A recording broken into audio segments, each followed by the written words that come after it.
가위바위보 이기신 분, 예, 손 높이 들어보세요. 나 이겼다. 구집사님 내는 무슨 부입니까? 그럼 한 번 더 하셔야지. 자, 가위바위보 이기셨어요? 예, 이기신 분. 손 내리십시오. 세상에서는 가위바위보에서 이기면 어떻게 되는 거예요? 예, 좋아요. 진 사람이 이긴 사람 소원 들어줘야 돼요. 그럼 교회는요? 성경은요? 교회와 성경식으로 기독교식으로 가위바위보를 하면 진 사람이 이긴 사람 소원 들어주는 거예요? 이긴 사람이 진 사람 소원 들어주는 거예요? 예, 이긴 사람이 진 사람 소원 들어주는 거예요. 오늘 이기신 분들 지신 분들에게 커피 한 잔 사주시기 바랍니다.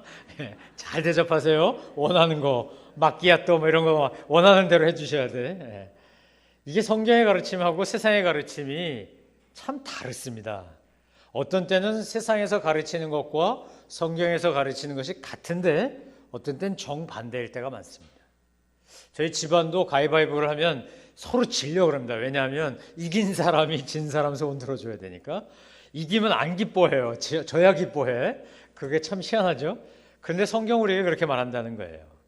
제가 이민교회를 섬겨봤는데 한 십몇 년 이민교회를 섬길 때 토론토에 갔더니 그 이민교회 먼저 오신 선배 목사님들이 저한테 설교 시간에 하면 안 되는 금기가 몇 개 있다고 그 금기사항을 가르쳐 주더라고요. 아니 세상에 하나님 말씀 전하는데 금기가 어디 있어요? 근데 이건 하면 안 된다는 거예요. 이러면 교인들 시험 든다는 거예요. 잘못하면 실족한다는 거예요. 그래서 하지 말래요. 뭘까요, 여러분? 이민교회를 갔더니 제가 선배 목사님들한테 설교 시간에 딴 건 해도 좋은데 이건 하면 안 된다.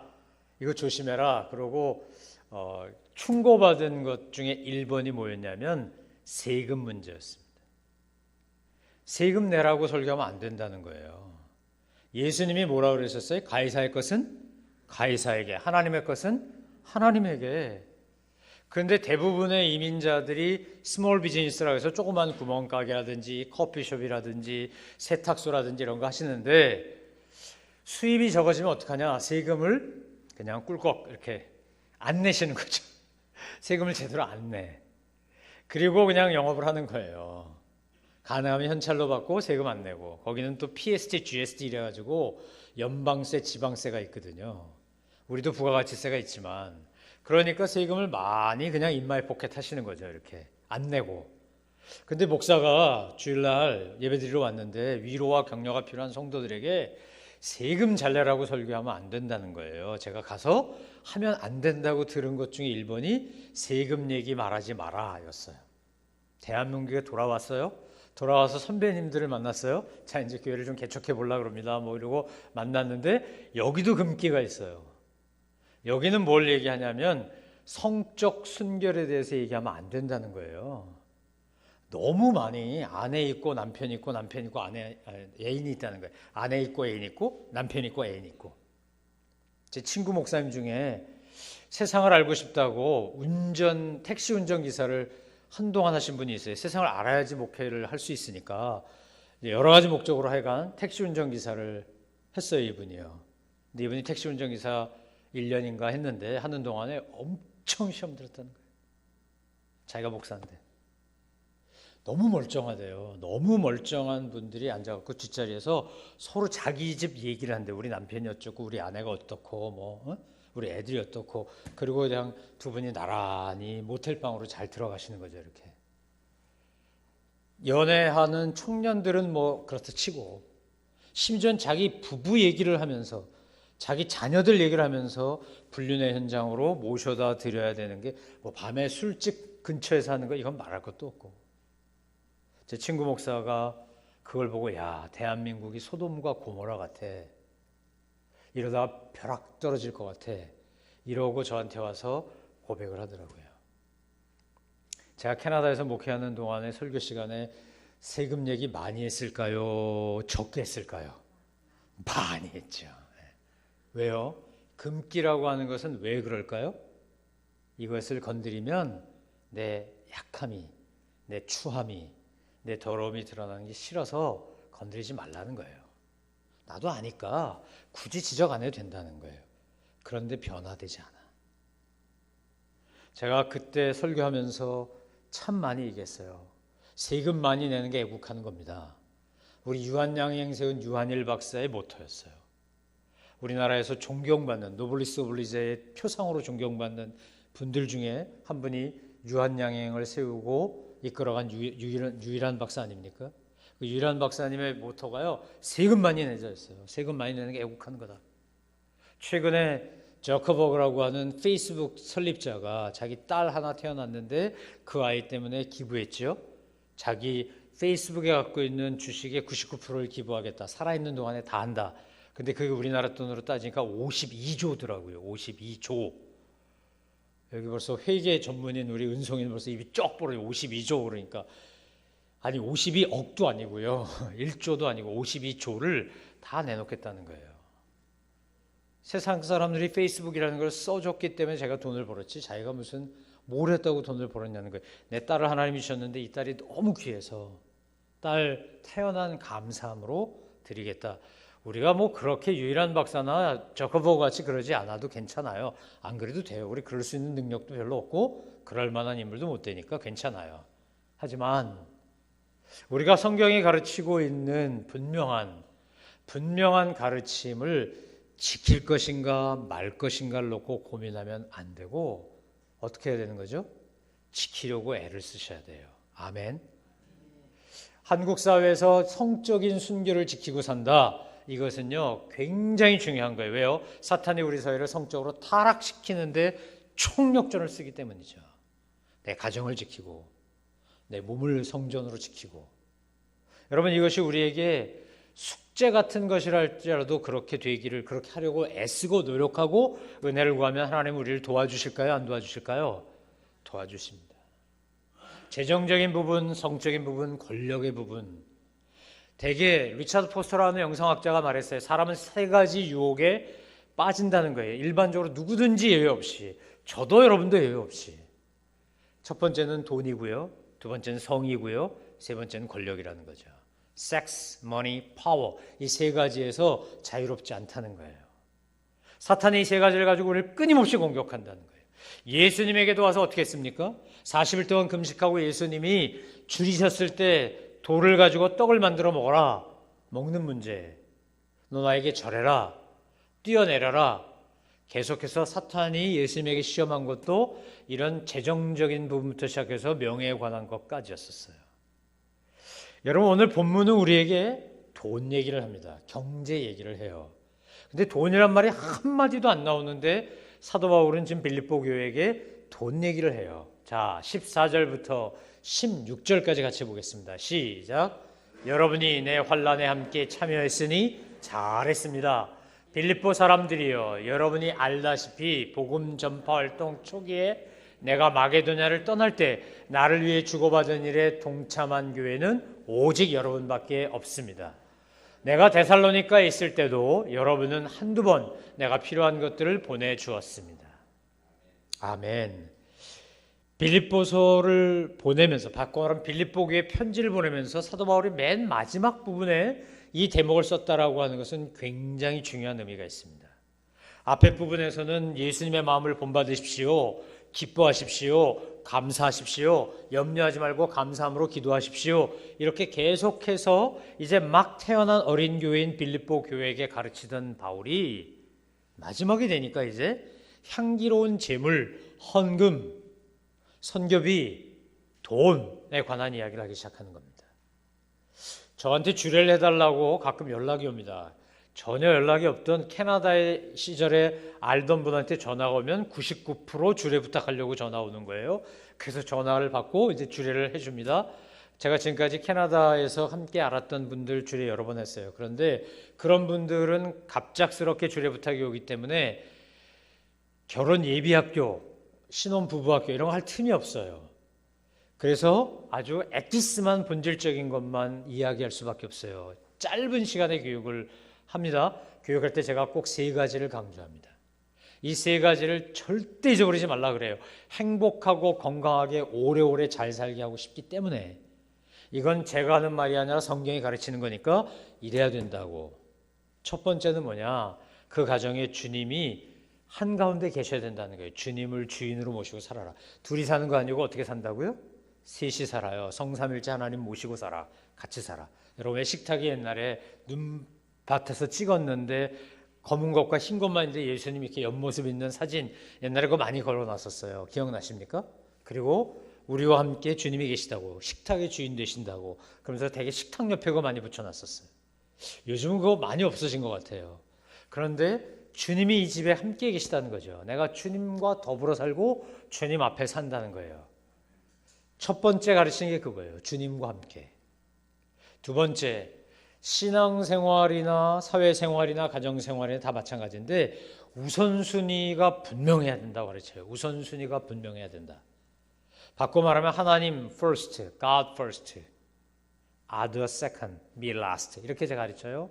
하나님을 가장 먼저 주님을 섬기고 그 다음에 부모님을 비롯한 이웃들을 섬기고 자신을 맨 마지막으로 삼아라. 여기까지는 아멘을 참 잘합니다. 가르쳐보면요. 세 번째 얘기하면 아멘이 잘 안 나와. 이게 뭐냐면요. 돈 얘기를 합니다. 제가. 수입이 생기면 부부가 맞벌이를 하건 혼자 벌건 수입이 생기면 반드시 지켜야 될 성경적 경제 원칙이 있습니다. 이거 안 지키면 나중에 경제적으로 궁핍해집니다. 잘 지키면 경제적으로 윤택해집니다. 그러니까 부자 되고 싶으면 한국말은 잘 산다 그러면 뭐 하는 거죠? 돈 많은 거죠. 그죠? 돈 많은 집을 우리 뭐라 그래요? 집 잘 살아. 인격적으로 도덕적인 거 아무 상관없어요. 그냥 돈 많으면 잘 산다 그래. 그런데 진짜 잘 사는 건 돈 많은 것만을 말하는 게 아니고요. 돈도 많고 인격도 훌륭하고 삶의 열매도 탁월한 거예요. 이렇게 잘 살기를 바라기 때문에 제가 꼭 이야기합니다. 그게 뭐냐면 수입의 10분의 1 제일 먼저 누구에게 드려야 되는 거죠? 이거? 하나님께. 왜요? 이거 누가 주셨으니까? 하나님이 주셨으니까요. 10분의 11조 정신을 가르쳐요. 제가 11조 신앙을 가르쳐요. 10분의 1은 하나님 거. 이거 무조건. 이거는요 정말 세금 같은 거야. 하나님 앞에 드리는, 내가 이게 모든 게 하나님으로부터 왔기 때문에 하나님께 드리는 건 너무 당연한 거예요. 두 번째 11조 누구에게 드려야 되냐? 이건 부모님께 드려야 돼요. 사위가 버는 건 처갓집에, 딸이 버는 건 시댁에. 네? 그렇게 제가 얘기합니다. 아내와 남편이 둘이 합쳐서 반반 똑같이 해야 되지만, 그래서 시댁과 친정, 본가와 처가, 부모님 앞에 수입의 10분의 1, 그것도 봉투 드리면서 잘난 척하지 말고 자동이체로 딱딱 제 날짜 되면 넘어가게. 아멘. 이거 아멘 안 하잖아. 똑같으니까 아멘 안 합니다. 아멘. 아멘. 아니 10계명 제5계명이 뭐예요? 내 부모를 공경하라. 그러면 내가 땅에서 잘되고 장수하리라. 믿으십니까? 여러분 이건요 성경의 가르침, 하나님의 가르침입니다. 제가 그러면서 제 간증을 합니다. 완벽하게는 못해도 100%는 못해도 때로는 90% 안 되면 50% 뭐가 됐든지 간에 하려고 노력하고 애만 써도 하나님이 이렇게 은혜와 복을 주더라. 이렇게 은혜와 복을 주더라. 제가 밤이 새도록 간증할 게 있다고 이야기합니다. 그리고 간증해요 정말로. 여러분 애도 어른도 요즘 제일 좋아하는 게 뭐죠? 돈이에요. 돈 주면 좋아합니다. 상품권도 별로 안 좋아해. 문화상품권, 도서권, 교환권 이런 거 별로 안 좋아하고 애들도 돈 주는 거 좋아해요. 어른도 뭐가 좋다고? 뭐니 해도 머니가 최고지. 돈 주는 게 좋아. 세뱃돈 주는 거 좋고요. 용돈 드리는 거 좋고요. 그런데 제일 좋은 거는 제 날짜 되면 자동이체로 딱딱 들어가는 거예요. 아멘. 우리 부모가 해야 자식이 따라합니다. 여러분 살아계신 할아버지 할머니 계시면 열심히 하시기를 주의 이름으로 축원합니다. 그러면 하나님이요 내 자식들은 저절로 하게 되어 있습니다. 제가 그렇게 가르칩니다. 왜 그렇게 가르치냐? 뭐 하랬으면 좋겠다고요? 그들이 윤택하게 잘 살았으면 좋겠어요. 아멘. 여러분 자녀들이 윤택하게 잘 살길 원하시면 제5계명 분명히 가르치셔야 됩니다. 그냥 된 거 아니잖아요. 내가 이렇게 장성해서 결혼하기까지 나 혼자 된 거 아니잖아요. 진자리 마른 자리 갈아 눕혀가며 수고해 주신 부모님의 그 사랑과 정성을 어떻게 잊어버릴 수가 있어요. 하나님의 은혜고 부모님의 사랑이죠. 그래서 내가 이렇게 됐죠. 돈도 벌고요. 사회생활도 하고요. 내가 한 존재로서 인격체로서 살아갈 수 있어요. 너무 없어서 정말 드릴 게 없어도요. 작은 것 하나 드리면 하나씩은 10배, 100배로 와요. 제가 여러 번 간증했는데 여러분 이거 정말 써먹으시기라고 간증하는 거예요. 제가 아버님하고 음력생일이 같다 그랬지요. 그래서 군대 가기 전까지 저는 한 번도 생일상이라는 걸 받아본 적이 없지만 한 번도 거른 적이 없어요. 그냥 아버지 생일상 옆에 숟가락 하나 젓가락 하나 올려놓으면 돼요. 근데 군대를 갔더니 나를 챙겨준 사람이 아무도 없잖아요.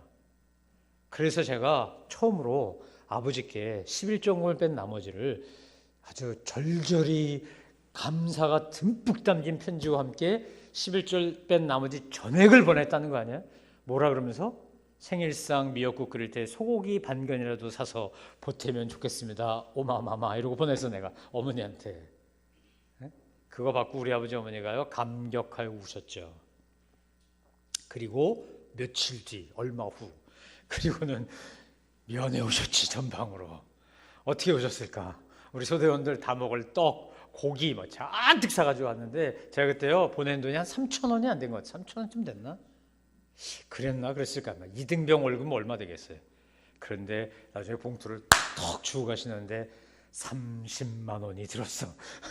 몇 배가 된 거야 이게? 100배가 됐어요. 100배가. 성경에 30배, 60배, 100배가 될 거랬더니 정말 100배가 됐어요. 여러분 하나님 앞에 우리가 향기로운 제물을 드릴 때요 하나님이 기뻐하시게 드리면 하나님 갚아주세요. 믿으십니까? 저희 참사랑교회가 2008년도에 시작해가지고 첫 번째 성탄절에 드렸던 헌금을 제가 잊을 수가 없어요. 성탄절 헌금을 다 모으니까 한 100만 원 되더라고요. 조금 모자랐는지 남았는지 기억이 안 나요. 약간 100만 원, 그 다음에 떡, 뭐 먹을 거, 선물 이렇게 해가지고 용인시 처인구 한국 외대 용인 캠퍼스 옆에 장애인 공동체가 있었어요. 조그만 장애인 공동체. 목사님이 그 어머니가 잘 모르셔가지고 화상에 뒤었는데 이걸 양잿물에 넣어버렸어요. 손이 확 오그라드는 거야. 오른손이. 그래서 이 목사님이 왼손으로요 교회 간판만 붙어 있으면 감리교구, 침례교구, 장로교구 아무 상관없어. 무조건 자기네 도와달라고 이렇게 전도지, 홍보지를 뿌리고 다니는 분이에요. 근데 어느 날 저희가 상가 지하에서 개척하고 있을 때인데 그 홍보지가 들어왔더라고요. 하나님 교회 개척하고 첫 번째 맞이한 성탄절입니다. 이 성탄절 어떻게 보내면 좋겠습니까? 기도할 때였어요. 그걸 보는데 주님이 여기다 갖다 줘라 그러시는 것 같아. 그래서 그때 몇몇 안 되는 우리 성도님들이 모여가지고 그래서요 음식도 만들고 이래가지고 거길 찾아갔어요. 100만 원 헌금 드리고 같이 예배 드리고 돌아왔어요. 그리고 2년 지났는데 2011년 저희가 참사랑학교라는 발달장애인학교 시작하려고 할 때 강북 미랄 선교단에서 그냥 세미나 참석했어요. 저희는 알아야 되니까.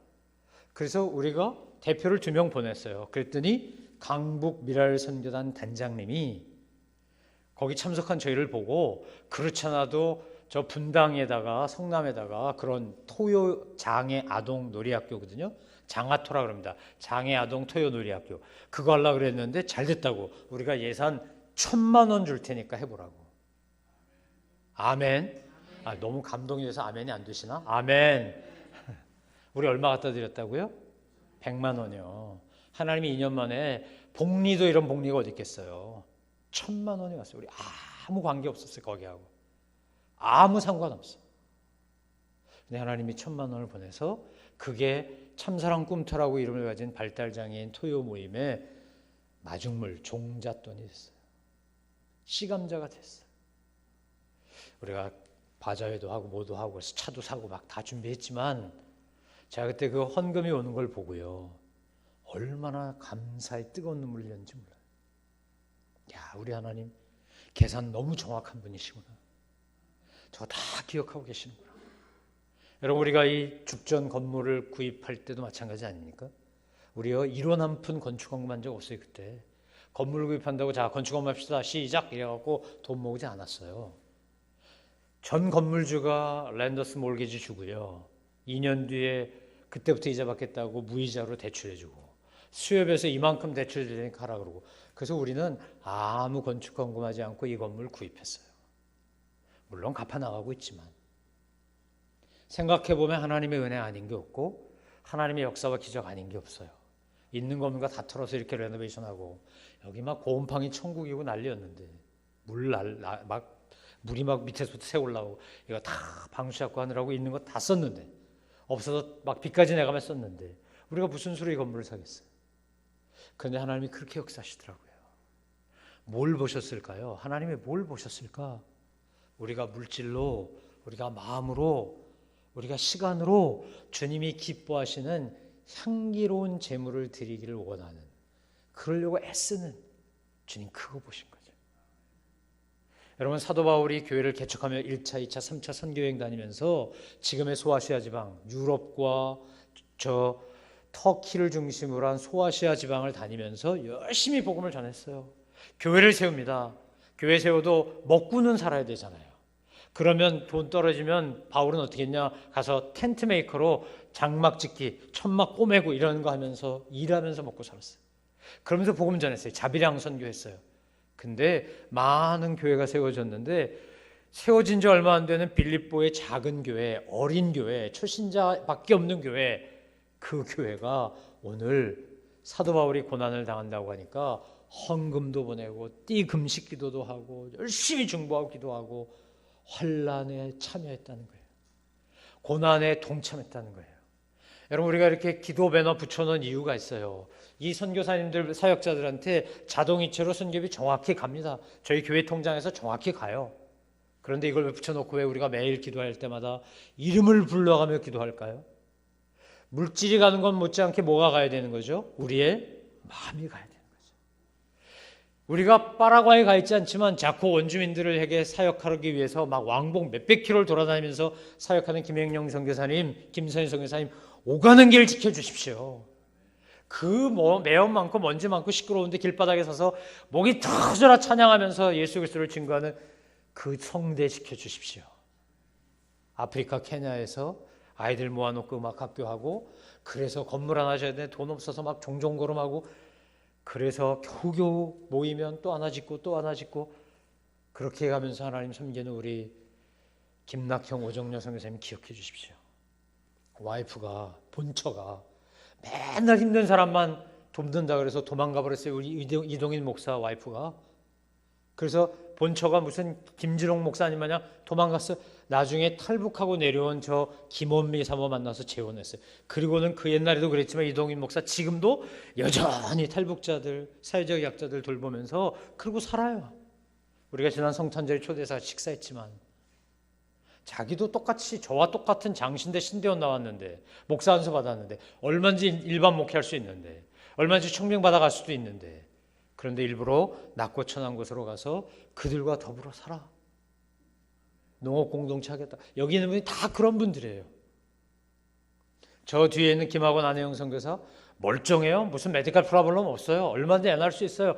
그런데 중국 땅에 가서 탈북자들이 버린 아이, 중국인들이 버린 아이, 조선족이 버린 아이 30년 가까이 저렇게 고아원하면서 사랑의 집집 맨날 가면 노동만 하고 있어가지고 집져요. 맨날 애들이 너무 많아지니까. 그래서 건물은 많은데 설계도가 하나도 없어. 설계도 없이 그냥 자기가 지어가지고 불안해 죽겠어. 내가 가볼 때 이거 안 무너지냐. 안 무너진대. 시멘트 예를 들어 10푸대 넣으라 그러면 자기는 20푸대 넣었다는 거예요. 철근 10개 넣으라 그러면 20개 넣었대. 이거 설계도는 없는데 무진장 튼튼해. 야, 이거 이래도 되는 거야. 그렇게 지었어요. 30년을 그러고 살아.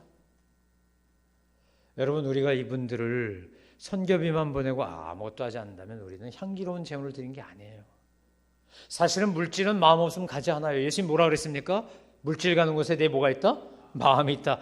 헌금이 왜 중요한 건데요? 그래서 여러분, 설교자들이 헌금 얘기하고 돈 얘기하려고 그러면 얼마나 신경이 쓰이고, 이 얘기 이거 설교했다가 혹시라도 실족하는 교인이 있거나 시험 드는 교인이 있으면 어떡하지? 이러고 왜 신경을 써야 될까요?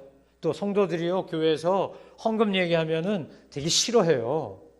어떤 분이 그랬죠? 우스갯소리, 돈에 관계된 우스갯소리 중에 여러분 그거 아십니까? 신사임당은 얼마예요? 몇만 원권이야? 5만 원권. 율곡 2인은 얼마짜리예요? 5천 원권. 네? 우리나라는 되게 동방예의지국이야. 엄마는 5만 원, 아들은 5천 원. 얼마나 예의가 발라. 그래갖고 신사임당하고 율곡 2가 만났대죠. 이렇게. 아이고 어머니 얼마나 바쁘십니까? 요즘 이렇게 얼굴 보기가 힘듭니까? 그랬더니 신사임당이 뭐라 그랬어요? 야 아들아, 너도 얼굴 보기가 참 힘들다. 넌 어디 다니니? 그러니까 율곡이가 이랬다는 거예요. 저는요 교회 가고요, 성당 가고요, 절에 가고요. 도대체 어머니 어디 가십니까? 나는 백화점 가고 쇼핑 가고 여행 가고. 뭔 말인지 아시겠어요? 여러분, 물질 있는 것에 마음이 있어요. 왜 우리가 돈 얘기를 교회에서 설교하기도 조심스러워하고 듣기도 조심스러워할까요? 우리의 마음이 거기에 많이 가 있기 때문입니다. 세상은 돈을 사랑합니다. 여러분 돈 사랑하십니까? 정직하게 대답해 봐요. 정직하게. 돈 사랑하십니까? 예, 저도 사랑합니다. 근데 성경은 돈을 사랑하라 그러나요? 사랑하면 안 된다 그러나요? 사랑하면 안 된다 그럽니다. 돈을 사랑하면 일만하게 뿌리라 그럽니다. 저는 왜 사랑하냐면 잘 사용하기 위해서 사랑합니다. 잘 사용해야 되겠기에 사랑해요. 돈이 우상이 아니고요. 돈은 사용하는 물건에 불과할 뿐입니다. 이 돈을 투자하는 것을 통해서 주관 영혼이 구원을 받고, 이 돈이 사용되면서 누군가는 치유가 되고, 이 돈이 사용되면 누군가는 먹거리가 생기고, 이 돈이 사용되면 누구는 용기를 얻고, 누구는 공부를 하고. 여러분, 그렇게 돈을 사용하기 위해서 돈이 필요해요. 하나님이 오늘 저와 여러분에게 말씀하시는 게 뭘까요? 내가 너에게 준 물질, 내가 너에게 준 은사, 내가 너에게 준 시간, 내가 기뻐하는 향기로운 제물로 드려라. 빌립보 교회는 어린 교회였는데 빌립보 교회 교인들이 마게도냐를 떠나서 복음 전도하러 가는 사도 바울에게 선교비를 지원했어요. 15절 보니까 뭐라고 되어 있어요? 나와 함께 나를 위해 주고받는 일에 동참한 교회는 오직 여러분밖에 없다는 거예요. 오직 여러분밖에 없다. 바울이 얼마나 감사했으면 오직 여러분밖에 없다고 칭찬하겠어요.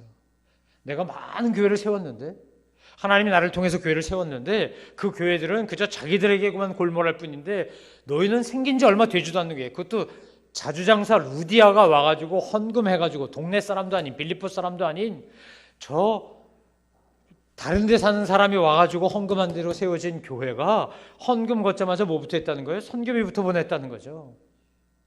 여러분, 우리가 예산이 많아서 이렇게 10명씩 또 참사랑 마중물까지 포함해서 11대 12군데를 지원하는 거 아니에요. 하나님이 기뻐하시는 거룩한 산 제물을 드려야 하나님이 우리에게 복을 주시는 걸 알기 때문인 거죠.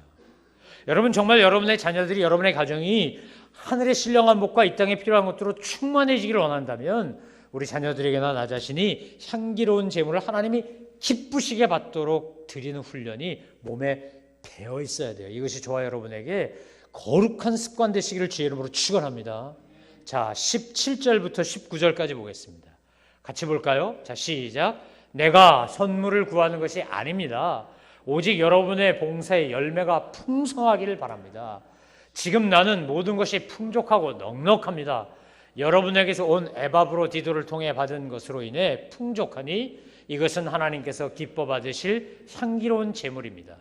내 하나님께서 그리스도 예수 안에서 영광 가운데 그분의 풍성하심을 따라 여러분의 모든 필요를 채워주실 것입니다. 바울이 지금 뭐라 그런다고요? 내가 뭐하다고요? 풍족하고 넉넉하대. 안 풍족하고 안 넉넉해요. 사실은 감옥에 갇혀 있잖아요. 사형 선고를 받을지 풀려날지 모르죠. 옥중에서 보낸 편지라 해서 옥중서신이라 그러잖아요. 이 빌립보서를. 그런데 그가 뭐라 말해요? 내가 풍족하고 넉넉하대요.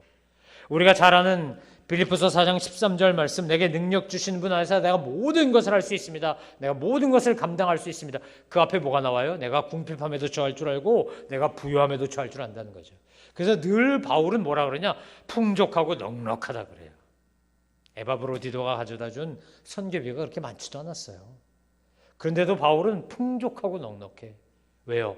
주님이 함께 하시는 걸 믿기 때문인 거죠.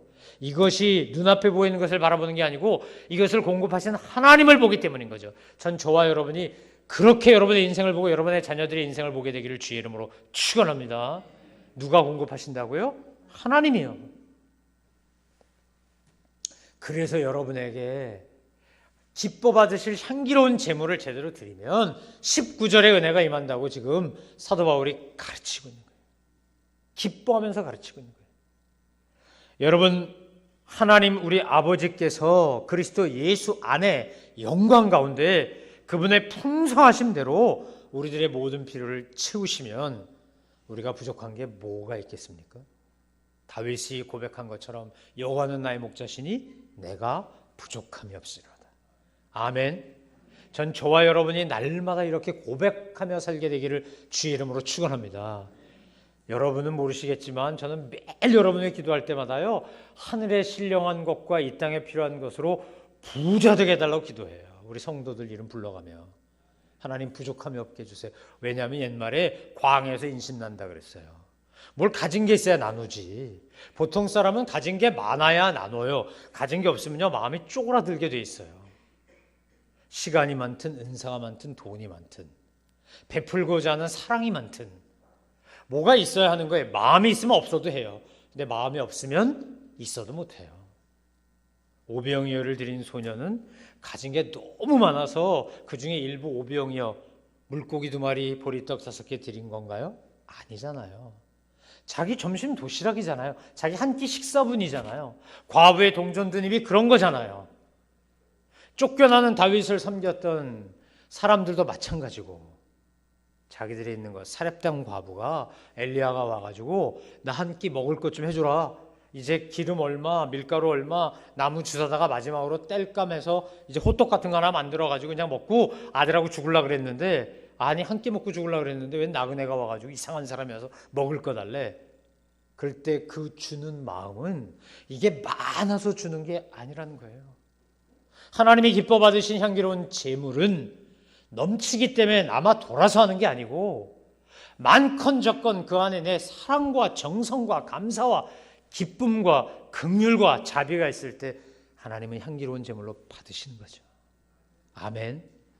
전요 여러분 위해 기도할 때 이렇게 기도해요. 하나님 아파트 사면 2채씩 사게 해주세요. 나란히 같은 층에.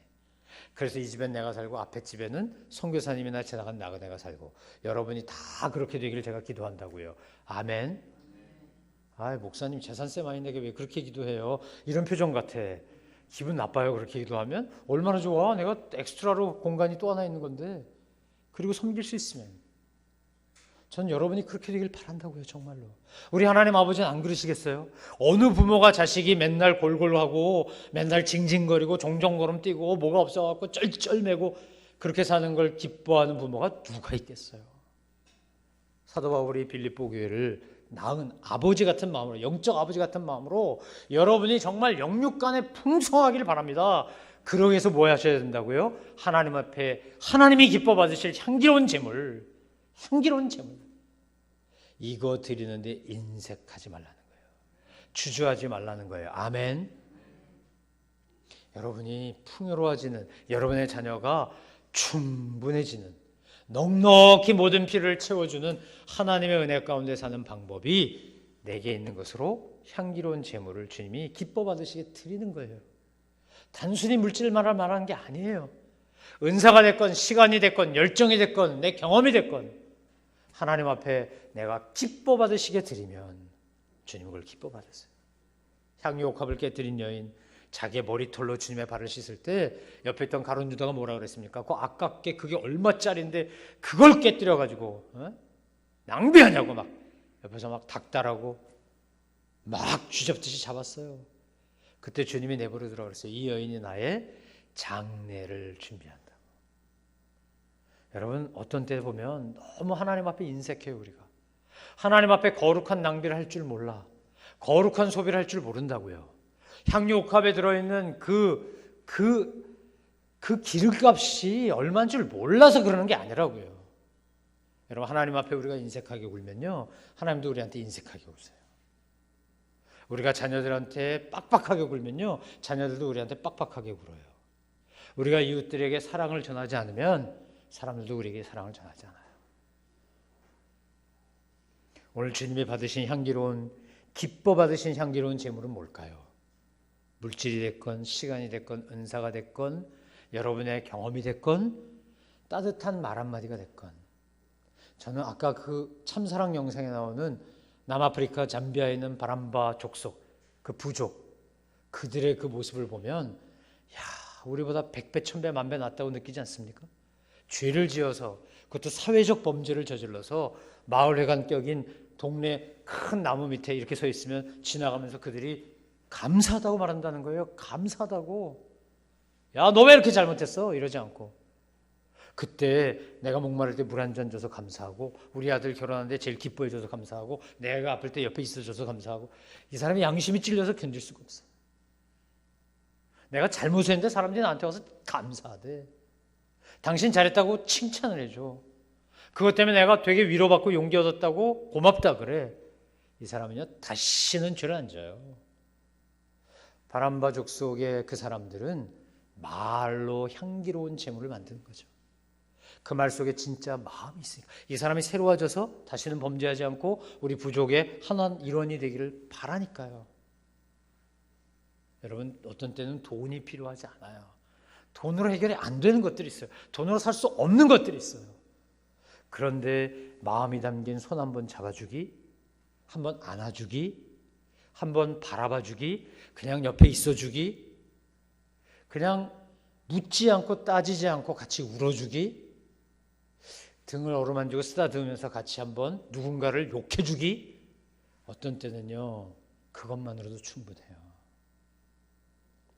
주님이 기뻐하신 향기로운 재물의 종류는 사실은 다양해요.